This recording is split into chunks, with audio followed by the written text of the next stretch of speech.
ਤੇ ਅੱਗੇ ਕਰਦੇ ਹਾਂ, ਅਕਾਲ ਤਖ਼ਤ ਤੋਂ ਇੱਕ ਹੁਕਮਨਾਮਾ ਜਾਰੀ ਹੋਇਆ ਆ, ਉਸ ਦੇ ਵਿੱਚ ਹੀ ਹੁਣ ਸਾਰੇ ਉਲਝ ਗਏ।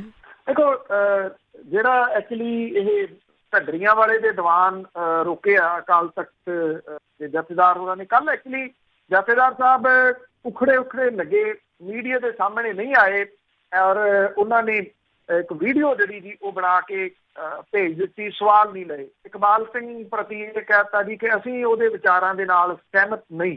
ਚਲੋ, ਤੁਸੀਂ ਉਹਦੇ ਵਿਚਾਰਾਂ ਦੇ ਨਾਲ ਸਹਿਮਤ ਨਹੀਂ, ਜੋ ਉਹਨੇ ਕਿਹਾ ਉਹਨੇ ਕਿਉਂ ਕਿਹਾ, ਜਾਂ ਜਿਹੜੀ ਗੋਬਿੰਦ ਰਾਮਾਇਣ ਦਾ ਜ਼ਿਕਰ ਪ੍ਰਧਾਨ ਮੰਤਰੀ ਹੋਰਾਂ ਨੇ ਕੀਤਾ ਉਹ ਕਿੱਥੋਂ ਆਈ, ਉਹ ਕਿੰਨ ਜਿਹੜਾ ਜੀ ਉਹ ਛਾਪੀ। ਇਸ ਮਾਮਲੇ ਦੇ ਉੱਤੇ ਜਿਹੜਾ ਸੀ ਜੀ ਉਹ ਜਥੇਦਾਰ ਸਾਹਿਬ ਚੁੱਪ ਕਰ ਗਏ, ਕੁਛ ਵੀ ਨਹੀਂ ਜਿਹੜਾ ਜੀ ਕਿਹਾ। ਇਹ ਕਹਿਤਾ ਕਿ ਰਣਜੀਤ ਸਿੰਘ ਢੱਡਰੀਆਂ ਵਾਲੇ ਦੇ ਜਿਹੜੇ ਦੀਵਾਨ ਨੇ ਉਹ ਕੋਈ ਗੁਰਦੁਆਰਾ ਨਾ ਲਵਾਵੇ, ਕਿਤੇ ਉਹਨੂੰ ਦੀਵਾਨ ਨਾ ਉਹਦੇ ਲਵਾਏ ਜਾਣ। ਜੇ ਕੋਈ ਲਵਾਊਗਾ ਤੇ ਉਹ ਉੱਥੇ ਪੈਦਾ ਹੋਣ ਵਾਲੀ ਮਾੜੀ ਸਥਿਤੀ ਦਾ ਜ਼ਿੰਮੇਵਾਰ ਹੋਊਗਾ। ਇਹ ਵੀ ਗੱਲ ਜਿਹੜੀ ਜੀ ਜਥੇਦਾਰ ਸਾਹਿਬ ਨੇ ਕਹਿ ਦਿੱਤੀ। ਮਤਲਬ ਇਹਦਾ ਜਿਹੜਾ ਇਹ ਵੀ ਕੱਢਿਆ ਜਾ ਰਿਹਾ ਵੀ ਫਿਰ ਕੋਈ ਛਬੀਲ ਲਾਊਗਾ ਜੀ, ਸ਼ਾਇਦ ਇਹ ਉਹਦਾ ਜਿਹੜਾ ਜੀ ਰੀਜ਼ਨ ਹੋਵੇ। ਹਾਲਾਂਕਿ ਰਣਜੀਤ ਸਿੰਘ ਢੱਡਰੀਆਂ ਵਾਲਾ ਦੂਜੇ ਪਾਸੇ ਇਹ ਦਾਅਵਾ ਜਿਹੜਾ ਜੀ ਉਹ ਕਰ ਰਿਹਾ ਕਿ ਮੈਂ ਤਾਂ ਫਰਵਰੀ ਤੋਂ ਦੀਵਾਨ ਬੰਦ ਕੀਤੇ ਹੋਏ ਆ। ਇਹਦੇ 'ਚ ਜਥੇਦਾਰ ਸਾਹਿਬ ਕੁਝ ਹਾਈਟੈਕ ਵੀ ਹੋ ਗਏ। ਇਹ ਵੀ ਕਹਿ ਦਿੱਤਾ ਕਿ ਉਹਦੀਆਂ ਵੀਡੀਓ ਨਾ ਸੁਣੀਆਂ ਜਾਣ ਤੇ ਉਸ ਵੀਡੀਓ ਨੂੰ ਅੱਗੇ ਸ਼ੇਅਰ ਨਾ ਕੀਤਾ ਜਾਵੇ।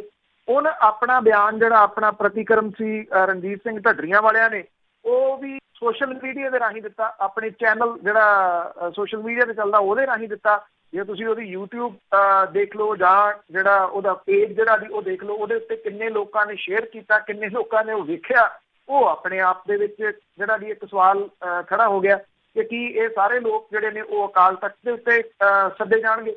ਦੂਜਾ ਜਿਹੜਾ ਜੀ ਉਹ ਇਹਦੇ ਵਿੱਚ ਇਹ ਵੀ ਕਹਿ ਰਿਹਾ ਕਿ ਚੈਨਲ ਦੇ ਉੱਤੇ ਆ ਜਾਓ, ਕੱਟੀਆਂ ਵੱਡੀਆਂ ਵੀਡੀਓਜ਼ ਨਾ ਲਿਆਓ, ਦੂਜੀਆਂ ਵੀਡੀਓਜ਼ ਜਿਹੜੀਆਂ ਜੀ ਮੈਂ ਲਿਆਉਣਾ, ਜੇ ਮੇਰਾ ਕਸੂਰ ਹੈ ਤੇ ਮੈਨੂੰ ਫਿਰ ਜਿਹੜਾ ਜੀ ਉਹ ਛੇਕ ਦਿਓ। ਹਾਲਾਂਕਿ ਛੇਕਣ ਵਾਲਾ ਜਿਹੜਾ ਲਫ਼ਜ਼ ਹੈ ਉਹ ਅਕਾਲ ਤਖ਼ਤ ਤੋਂ ਜਾਰੀ ਹੋਇਆ ਜਿਹੜਾ ਕੱਲ ਫੈਸਲਾ ਹੈ ਉਹਦੇ ਵਿੱਚ ਨਹੀਂ ਹੈਗਾ।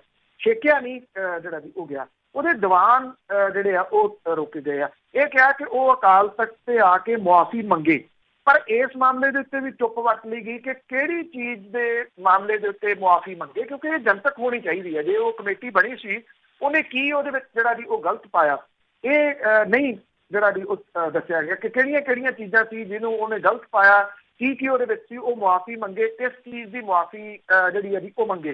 ਸੁੱਚਾ ਸਿਉਂ ਲਗਾਅ ਵਾਲੇ ਮਾਮਲੇ 'ਚ ਕਹਿ ਦਿੱਤਾ ਗਿਆ ਕਿ ਉਹਨੂੰ ਮੁਆਫ਼ੀ ਜਿਹੜੀ ਅਕਾਲ ਤਖ਼ਤ ਨੇ ਨਹੀਂ ਜਿਹੜਾ ਜੀ ਉਹ ਦਿੱਤੀ। ਸੋ ਇਹ ਗੋਲਮੋਲ ਦੀਆਂ ਜਿਹੜੀਆਂ ਗੱਲਾਂ ਸੀਗੀਆਂ ਜੀ ਉਹ ਆਈਆਂ, ਪਰ ਸਭ ਤੋਂ ਵੱਡੀ ਗੱਲ ਜਿਹੜੀ ਇਹ ਰਹੀ ਕਿ ਜਥੇਦਾਰ ਸਾਹਿਬ ਸਵਾਲਾਂ ਤੋਂ ਕਿਉਂ ਜਿਹੜਾ ਉਹ ਬਚਦੇ ਰਹੇ, ਉਹ ਸਵਾਲਾਂ ਦਾ ਸਾਹਮਣਾ ਕਿਉਂ ਨਹੀਂ ਜਿਹੜਾ ਜੀ ਉਹ ਕਰ ਰਹੇ। ਸ਼ਾਇਦ ਇਹਦੇ ਪਿੱਛੇ ਵੱਡਾ ਜਿਹੜਾ ਨਾ ਜੀ ਰੀਜ਼ਨ ਉਹ ਇਕਬਾਲ ਸਿੰਘ ਦਾ ਬਿਆਨ ਤੇ ਪ੍ਰਧਾਨ ਮੰਤਰੀ ਹੋਰਾਂ ਦੇ ਵੱਲੋਂ ਗੋਬਿੰਦ ਰਾਮਾਇਣ ਦਾ ਜਿਹੜਾ ਜੀ ਉਹ ਜ਼ਿਕਰ ਕਰਨਾ, ਇਹ ਅਹਿਮ ਜਿਹੜਾ ਜੀ ਪੱਖ ਹੈ ਕਿ ਇਹ ਜੇ ਸਵਾਲ ਆਉਣਗੇ ਤਾਂ ਉਹ ਅਕਾਲੀ ਦਲ ਬਾਦਲ ਨੂੰ ਜਿਹੜਾ ਜੀ ਉਹ ਮੁਸ਼ਕਿਲ 'ਚ ਪਾ ਸਕਦੇ ਆ। ਇਸ ਕਰਕੇ ਮੀਡੀਆ ਦੇ ਸਾਹਮਣੇ ਆਉਣ ਤੋਂ ਬਚੇ ਜਥੇਦਾਰ ਅਕਾਲ ਤਖ਼ਤ ਜੀ।